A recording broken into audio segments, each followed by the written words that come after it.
How's it going, everybody, and welcome back to Lead Therapy, and thank you so very much for taking time for tuning into my video. How does West Virginia suing the EPA and winning their case help with the Second Amendment? Well, I'm here to tell you how that is possible. The United States Supreme Court has ruled on West Virginia versus EPA, and there may be some good news for gun owners. The decision basically says that Congress did not grant authority to the Environmental Protection Agency, known as the EPA, to regulate greenhouse gases however they choose. The decision should apply to other executive agencies like the ATF. So what does West Virginia versus EPA do? The decision revolves around a question of executive authority. Recent presidents have relied heavily on agencies like EPA and ATF to further their aims without going through Congress. This is often expedient and perfectly understandable, as the agencies generally know more about their given responsibilities than the lawmakers do.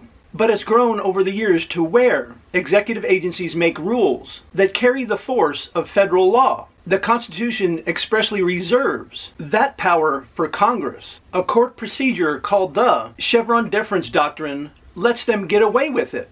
Courts invoke the Chevron deference doctrine in legal challenges to the agencies when congressional guidance is vague and ambiguous. Chief Justice John Roberts' majority opinion invokes the major questions doctrine to curtail the Chevron deference doctrine by barring its application to issues with the vast economic and political significance. Justice Neil Gorsuch's concurrence supports Roberts' opinion. The major questions doctrine has been around for a while, but this decision marks its first appearance in a majority opinion. That's a big deal because it's now precedent, not just a procedural doctrine. The media and other bad actors are claiming the Supreme Court wants the planet to burn. That was literally a headline, and it's nonsense, of course. The decision merely narrows the Chevron deference doctrine and returns regulatory power to Congress, especially on big issues like air and water quality. It also says the EPA cannot make sweeping nationwide regulations. They now must consider the conditions in individual states and tailor the regulations accordingly. So of course the question is, Troy, what does it have to do with the ATF? And how will this affect the ATF? Well, we don't know yet, but we can make informed speculations. If you follow the gun control debate at all, you know the ATF is doing everything it can to enact gun control absent laws passed by Congress, giving the current administration's policies. That isn't surprising, but other presidents have done it too. Remember, it was President Trump that pushed the ATF's ban on bump stocks. The ATF is exploiting vague language in the National Firearms Act and the Gun Control Act to make firearms rules that amount to law. That is probably a presidential policy as well as an ATF policy.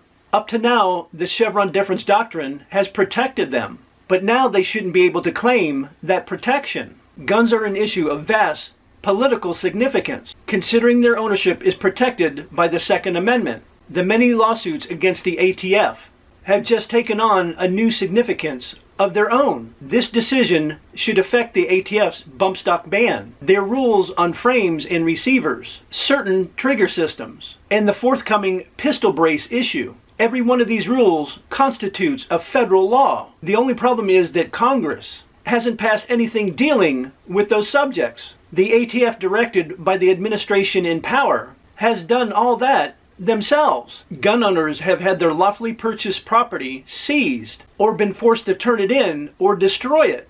Entire industries have been put out of business, while others have had their valuable products banned. People have gone to jail because they became criminals overnight. The ATF did all that and more. Government bureaucrats should not have that power. They are not meant to have it. It's a big reason why power has flowed from the legislative branch to the executive branch for decades. So now this stuff goes back to Congress where it belongs. It remains to be seen what Congress will do with it. But it's easier for us to influence lawmakers than a faceless executive agency that answers only to the president and is backed up by court doctrine. This should hobble the administration's gun control efforts, since the ATF is one of their biggest weapons. Of course, Congress may not want those new hot potatoes headed their way.